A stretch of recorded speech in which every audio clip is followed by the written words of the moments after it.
Hi hello friends, ನನ್ನ ಚಾನಲ್ಗೆ ನಿಮಗೆ ಪ್ರೀತಿಯ ಸ್ವಾಗತ. ಇವತ್ತು ಏನಪ್ಪ ಅಂದರೆ ಟೊಮೆಟೊ ರಸಮ್ ಮಾಡ್ತಾಯಿದ್ದೀನಿ. ತುಂಬ ರುಚಿಯಾಗಿರುತ್ತೆ ಫ್ರೆಂಡ್ಸ್. ಸೊ ಹಾಗೆ ಇದು ರೈಸ್ಗೆ ತುಂಬ ಟೇಸ್ಟಿಯಾಗಿರುತ್ತೆ. ಸೊ ಯಾರಿಗೆ ನಾವು ಅಡುಗೆ ಮಾಡೋಕ್ಕೆ ಬರಲ್ಲ, ಸೊ ಅವರು ಸಹ ಈಸಿಯಾಗಿ ಮಾಡ್ಕೋಬಹುದು ಈ ರೆಸಿಪಿನ. ಖಂಡಿತ ನೀವು ಟ್ರೈ ಮಾಡಿ ಒಂದು ಸಲ. ಸೊ ಇನ್ನು ನನ್ನ ಚಾನಲ್ ಯಾರು ಸಬ್ಸ್ಕ್ರೈಬ್ ಮಾಡ್ಕೊಂಡಿಲ್ಲ, ಪ್ಲೀಸ್ ಸಬ್ಸ್ಕ್ರೈಬ್ ಮಾಡಿಕೊಂಡು ವಿಡಿಯೋಸ್ ನೋಡಿ. ಹಾಗೆ ವಿಡಿಯೋಸ್ ಇಷ್ಟ ಆದರೆ ಲೈಕ್ ಮಾಡಿ, ಫ್ಯಾಮಿಲಿ ಫ್ರೆಂಡ್ಸ್ ಜೊತೆ ಶೇರ್ ಮಾಡಿ ಫ್ರೆಂಡ್ಸ್. ಬೇಳೆ ಸಾಂಬಾರು ಮತ್ತು ತರಕಾರಿ ಸಾಂಬಾರು, ಮಸಾಲೆ ಸಾಂಬಾರು ಎಲ್ಲ ತಿಂದು ಬೋರ್ ಆಗಿದ್ದರೆ ಸೊ ಈ ರೀತಿ ಒಂದು ಸಿಂಪಲ್ಲಾಗಿ ರಸಮ್ ಮಾಡ್ಕೋಬಹುದು. ಸೊ ಟೊಮೆಟೊ ರೇಟು ಕಡಿಮೆ ಇರುವಂತಹ ಸಮಯದಲ್ಲೂ ಸಹ ಮಾಡ್ಕೋಬಹುದು ಫ್ರೆಂಡ್ಸ್. ಆ ಬಿಸಿ ಅನ್ನಕ್ಕಂತೂ ನಿಜವಾಗ್ಲೂ ತುಂಬ ರುಚಿ ಇರುತ್ತೆ. ಜೊತೆಗೆ ಒಂದು ಹಪ್ಪಳ ತೊಗೊಂಡು ತಿಂತಿದ್ರೆ ಅಂತೂ ಸಖತ್ತಾಗಿರುತ್ತೆ ಟೇಸ್ಟು. ಖಂಡಿತ ನಿಮಗೂ ಇಷ್ಟ ಆಗ್ಬಹುದು ಫ್ರೆಂಡ್ಸ್. ನಾನು ತೋರಿಸ್ಕೊಡ್ತಿರೋ ರೀತಿ ಒಂದು ಸಲ ಟ್ರೈ ಮಾಡಿ. ಎಲ್ಲರೂ ರಸಮ್ ಮಾಡ್ತಾರೆ, ಬಟ್ ನಾನು ಮಾಡ್ತಿರೋ ರೀತಿ ನೀವು ಒಂದು ಸಲ ಟ್ರೈ ಮಾಡಿ, ನಿಮಗೂ ಇಷ್ಟ ಆಗ್ಬೋದು. ಸೊ ಹೇಗೆ ಮಾಡೋದು ಅಂತ ನೋಡೋಣ. ಈಗ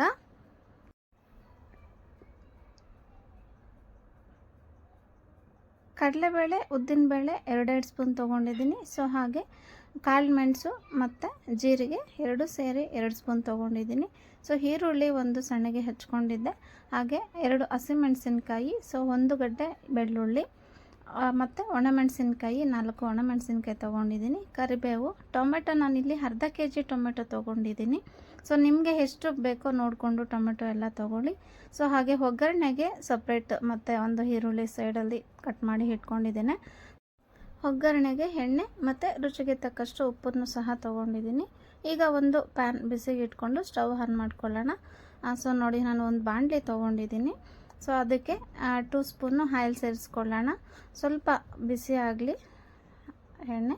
ಸೊ ನೋಡಿ, ಎಣ್ಣೆ ಬಿಸಿ ಆಗಿದೆ. ಈಗ ನಾನು ಈರುಳ್ಳಿ ಸೇರಿಸ್ಕೊತಾ ಇದ್ದೀನಿ. ಈರುಳ್ಳಿ ನಿಮಗೆ ಎಷ್ಟು ಬೇಕೋ ನೋಡಿಕೊಂಡು ತೊಗೊಳ್ಳಿ. ಅರ್ಧ kg ಟೊಮೆಟೊಗೆ ನಾನಿಲ್ಲಿ 2 ಈರುಳ್ಳಿ ತೊಗೊಂಡಿದ್ದೀನಿ. ಸೊ ನೀವು ಅಷ್ಟೇ ಮನೇಲಿ ಎಷ್ಟು ಜನ ಇದ್ದಾರೋ ಅಷ್ಟು ನೋಡಿಕೊಂಡು ಸಹ ತೊಗೋಬೋದು. ಸೊ ನಾನು ಹೇಳ್ತಿರೋದು ಅರ್ಧ kg ಟೊಮೆಟೊಗೆ.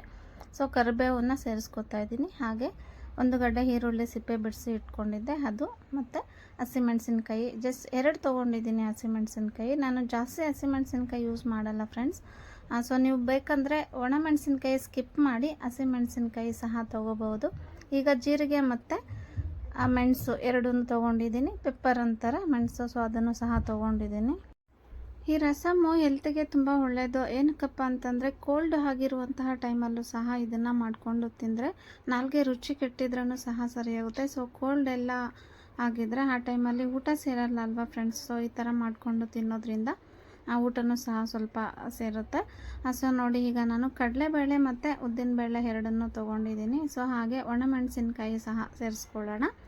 ಎಲ್ಲವನ್ನು ಸೇರಿಸಿ ಒಂದು ರೌಂಡು ಚೆನ್ನಾಗಿ ಮಿಕ್ಸ್ ಕೊಡೋಣ. ಸ್ವಲ್ಪ ಎಣ್ಣೆಯಲ್ಲಿ ಚೆನ್ನಾಗಿ ಫ್ರೈ ಆದರೆ ಟೇಸ್ಟು ಚೆನ್ನಾಗಿರುತ್ತೆ. ನಾನು ಪ್ರತಿ ಸಲ ಹೇಳ್ತೇನೆ, ಎಣ್ಣೆಯಲ್ಲಿ ಎಷ್ಟು ಚೆನ್ನಾಗಿ ಫ್ರೈ ಮಾಡ್ತೀರೋ ರುಚಿನೂ ಸಹ ಅಷ್ಟೇ ಚೆನ್ನಾಗಿರುತ್ತೆ ಅಂತ ಹೇಳಿ. ಈರುಳ್ಳಿ ಚೆನ್ನಾಗಿ ಫ್ರೈ ಆಗಿದೆ. ಈಗ ನಾನು ಟೊಮೆಟೊ ಕಟ್ ಮಾಡ್ಕೊಂಡಿರುವಂತಹ ಟೊಮೆಟೊವನ್ನು ಸಹ ಸೇರಿಸ್ತಾ ಇದ್ದೀನಿ. ನೀವು ಸಣ್ಣದಾಗಿ ಹಚ್ಕೊಳ್ಳಿ ಟೊಮೆಟೊನ. ಸೊ ನಾನು ಅಷ್ಟೇ ಮೀಡಿಯಮ್ ಸೈಜಲ್ಲಿ ಟೊಮೆಟೊನ ಹಚ್ಕೊಂಡಿದ್ದೆ. ಈಗ ರುಚಿಗೆ ತಕ್ಕಷ್ಟು ಉಪ್ಪನ್ನು ಸೇರಿಸ್ಕೊಳ್ಳೋಣ. ಈ ಟೈಮಲ್ಲಿ ಉಪ್ಪನ್ನು ಸೇರಿಸೋದ್ರಿಂದ ಟೊಮೆಟೊ ಬೇಗ ಸ್ಮ್ಯಾಶ್ ಆಗುತ್ತೆ. ಅದಕ್ಕಾಗಿ ನಾನು ಈ ಟೈಮಲ್ಲಿ ಸಾಲ್ಟನ್ನ ಸೇರಿಸ್ಕೊತಾ ಇದ್ದೀನಿ. ಲಿಡ್ಡು ಕ್ಲೋಸ್ ಮಾಡೋಣ. ಲಿಡ್ ಕ್ಲೋಸ್ ಮಾಡಿ ಒಂದು 5 ನಿಮಿಷ ಬಿಟ್ಟರೆ ಸೊ ನೀಟಾಗಿ ಸ್ಮ್ಯಾಶ್ ಆಗುತ್ತೆ ಫ್ರೆಂಡ್ಸ್. ಸೊ ಅದಕ್ಕಾಗಿ ಲಿಡ್ ಕ್ಲೋಸ್ ಮಾಡ್ತಾಯಿದ್ದೀನಿ. ಸೊ ನಿಮಗೆ ಟೈಮ್ ಇಲ್ಲ ಅಂತಂದರೆ ಸ್ವಲ್ಪ 2 ನಿಮಿಷ ಬಿಟ್ರೂ ಸಾಕು, ಬೇಗ ಸ್ಮ್ಯಾಶ್ ಆಗುತ್ತೆ. ಸೊ ನೋಡಿ ಎಷ್ಟು ಚೆನ್ನಾಗಿ ಸ್ಮ್ಯಾಶ್ ಆಗಿದೆ ಅಂತ. ಸೊ ಇದನ್ನು ಸ್ವಲ್ಪ ತಣ್ಣಗಾಗೋಕ್ಕೆ ಬಿಟ್ಟು ಸ್ಟವ್ ಆಫ್ ಮಾಡಿದ್ದೀನಿ. ತಣ್ಣಗಾಗೋಕ್ಕೆ ಬಿಟ್ಟು ಈಗ ನಾವು ಮಿಕ್ಸಿ ಮಾಡ್ಕೊಳ್ಳೋಣ. ಸೊ ಮಿಕ್ಸಿಗೆ ಎಲ್ಲ ಸೇರಿಸಿದ್ದೀನಿ. ಸೊ ನೋಡಿ, ಮಿಕ್ಸಿ ರೆಡಿ ಆಗಿದೆ. ಇಷ್ಟು ಸಾಫ್ಟಾಗಿ ನೀವು ಮಿಕ್ಸಿ ಮಾಡ್ಕೊಳ್ಳಿ. ಈಗ ನಾನು ಒಗ್ಗರಣೆಗೆ ಮತ್ತೆ ಒಂದು ಕಡಾಯಿ ಇಟ್ಕೊಂಡಿದ್ದೀನಿ. ಅದಕ್ಕೆ 2 ಸ್ಪೂನ್ ಆಯಿಲ್ ಸೇರಿಸ್ಕೊಂಡು ಜೀರಿಗೆ ಮತ್ತು ಸಾಸಿವೆ 2 ಸಹ ಒಟ್ಟಿಗೆ ತೊಗೊಂಡಿದ್ದೀನಿ. 1 ಈರುಳ್ಳಿ ಸಣ್ಣದಾಗಿ ಹಚ್ಕೊಂಡಿದ್ದೆ ಅಲ್ವಾ, ಸೊ ಆ ಈರುಳ್ಳಿನೂ ಈಗ ಒಗ್ಗರಣೆಗೆ ಸೇರಿಸ್ಕೊತಾ ಇದ್ದೀನಿ. ಸೊ ಹಾಗೆ ಕಡಲೆಬೇಳೆ, ಉದ್ದಿನಬೇಳೆ ಆಗಲೇ ಸ್ವಲ್ಪ ಇಟ್ಟಿದ್ದೆ, ಸೊ ಅದನ್ನು ಸಹ ಈಗ ಸೇರಿಸ್ಕೊಳ್ಳೋಣ. ಈರುಳ್ಳಿ ಚೆನ್ನಾಗಿ ಫ್ರೈ ಆಗೋಕ್ಕೆ ಬಿಡೋಣ. ಸೊ ಈಗ ನಾನು ಕರಿಬೇವು ಮತ್ತು ಒಣಮೆಣಸಿನ್ಕಾಯಿ 2 ಒಣಮೆಣಸಿನ್ಕಾಯಿ ಅಷ್ಟೇ ತೊಗೊಂಡಿದ್ದೀನಿ. ಕರಿಬೇವು ಸ್ವಲ್ಪ ತೊಗೊಂಡಿದ್ದೀನಿ. ಸೊ ಅದನ್ನು ಸಹ ಸೇರಿಸ್ಕೊಂಡು ಗೋಲ್ಡನ್ ಕಲರ್ ಬರುವ ತನಕ ಚೆನ್ನಾಗಿ ಎಣ್ಣೆಯಲ್ಲಿ ಫ್ರೈ ಮಾಡ್ಕೊಳ್ಳಿ.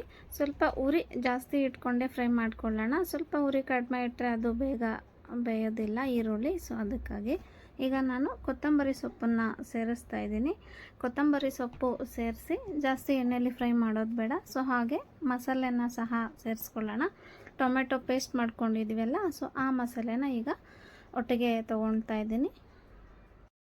ರೆಡಿ ಮಾಡಿ ಇಟ್ಕೊಂಡ್ರೆ ಕೆಲವೇ 10 ನಿಮಿಷ ಫ್ರೆಂಡ್ಸು, ಬೇಗ ರೆಡಿ ಆಗಿಬಿಡುತ್ತೆ ಇದು ರಸಮ್ಮು. ವರ್ಕಿಂಗ್ ವುಮೆನ್ಸ್ಗೆ ಮತ್ತು ನಾರ್ಮಲ್ ಟೈಮಲ್ಸು ಅಷ್ಟೇ, ಬೇಗ ಅಂದರೆ ಬೇಗ ರೆಡಿ ಆಗುತ್ತೆ. ಸೊ ನೋಡಿ, ನಿಮಗೆ ನೀರು ಎಷ್ಟು ಬೇಕೋ ನೋಡಿಕೊಂಡು ನೀರನ್ನು ತಗೊಳ್ಳಿ. ಆದಷ್ಟು ತೆಳ್ಳಗಿದ್ರೆ ರಸಮ್ಮು ಚೆನ್ನಾಗಿರುತ್ತೆ. ಸೊ ನಮಗೂ ಅಷ್ಟೇ ರಸಮ್ ಸ್ವಲ್ಪ ತೆಳ್ಳಗೆ ಇರಬೇಕು. ಸೊ ನಮ್ಮ ಮನೆಯಲ್ಲಿ ರಸಮ್ ಎಲ್ಲರಿಗೂ ಇಷ್ಟ ಆಗುತ್ತೆ. ಟೊಮೆಟೊ ರಸಮ್, ನಾನು ಮಾಡೋ ಟೊಮೆಟೊ ರಸಮ್ ತುಂಬ ಇಷ್ಟ ಆಗುತ್ತೆ ಎಲ್ಲರಿಗೂ. ಸೊ ಅದರಲ್ಲಿ ಇದು ರಿಕ್ವೆಸ್ಟೆಡ್ ವಿಡಿಯೋ. ನಮ್ಮ ಬ್ರದರ್ಗೆ ಒಬ್ರಿಗೆ ರಸಮ್ ಅಂದರೆ ತುಂಬ ಇಷ್ಟ, ಅಂದರೆ ಹಸ್ಬೆಂಡ್ ಫ್ರೆಂಡ್ಗೆ. ಸೊ ಅವರಿಗೋಸ್ಕರ ನಾನು ಇದನ್ನು ಮಾಡಿ ತೋರಿಸ್ತಿದ್ದೇನೆ. ಬ್ರದರ್, ನಿಮಗೋಸ್ಕರ ಇದು ವಿಡಿಯೋ ನೋಡಿ ನೀವು ಟ್ರೈ ಮಾಡಿ ಬ್ರದರ್. ಇಷ್ಟ ಆದರೆ ಹೇಗಿದೆ ಅಂತ ಕಮೆಂಟ್ ಮಾಡಿ ತಿಳಿಸಿ. ಸೊ ಈಗ ನಾನು ರುಚಿಗೆ ತಕ್ಕಷ್ಟು ಉಪ್ಪನ್ನು ಸೇರಿಸೋಣ. ಸೊ ಹಾಗೆ ಅರಿಶಿಣ, 1/2 ಸ್ಪೂನ್ ಅರಿಶಿಣ ತೊಗೊಂಡಿದ್ದೀನಿ. ಸೊ ನೋಡಿ, ಸಾಂಬಾರು ಚೆನ್ನಾಗಿ ಕುದೀತಾ ಇದೆ. ಸ್ವಲ್ಪ ಹಸಿ ಸ್ಮೆಲ್ ಹೋಗೋ ತನಕ ಇದನ್ನು ಕುದಿಸ್ಕೊಳ್ಳೋಣ. ಸೊ ಜಾಸ್ತಿ ಕುದಿಯೋದು ಬೇಡ, ಯಾಕಂದರೆ ಟೊಮೆಟೊ ಎಲ್ಲ ನಾವು ಎಣ್ಣೆಯಲ್ಲಿ ಫ್ರೈ ಮಾಡ್ಕೊಂಡಿದ್ದೀವಲ್ಲ. ಸೊ ಅದಕ್ಕಾಗಿ ಜಾಸ್ತಿ ಏನು ಕುದಿಯೋದು ಬೇಡ. ಸೊ ಇದು ಕಾಯಿ ತುರಿ ನಿಮಗೆ ಆಪ್ಷನಲ್ಲು. ಕಾಯಿ ತುರಿ ಬೇಕಾದರೆ ಸೇರಿಸ್ಕೊಳ್ಳಿ, ಇಲ್ಲಾಂದರೆ ಸ್ಕಿಪ್ ಮಾಡಿ. ಬಟ್ ಚೆನ್ನಾಗಿರುತ್ತೆ ಸೇರಿಸ್ಕೊಂಡ್ರೆ. ಸೊ ರುಚಿಕರವಾದಂತಹ ಟೊಮೆಟೊ ರಸಮ್ ರೆಡಿ ಆಯಿತು. ಬಿಸಿ ಅನ್ನಕ್ಕಂತೂ ತುಂಬ ಚೆನ್ನಾಗಿರುತ್ತೆ ಫ್ರೆಂಡ್ಸ್. ಹಾಗೆ ಇಡ್ಲಿಗೂ ಮತ್ತು ದೋಸೆಗೂ ಸಹ ಚೆನ್ನಾಗಿರುತ್ತೆ. ಖಂಡಿತ ನೀವು ಒಂದು ಸಲ ಟ್ರೈ ಮಾಡಿ. Thank you so much for watching video. ಯಾರು ನನ್ನ ಚಾನಲ್ ಇನ್ನೂ ಸಬ್ಸ್ಕ್ರೈಬ್ ಮಾಡ್ಕೊಂಡಿಲ್ಲ, ಪ್ಲೀಸ್ ಸಬ್ಸ್ಕ್ರೈಬ್ ಮಾಡ್ಕೊಳ್ಳಿ. ನೆಕ್ಸ್ಟ್ ವಿಡಿಯೋದಲ್ಲಿ ಮತ್ತೆ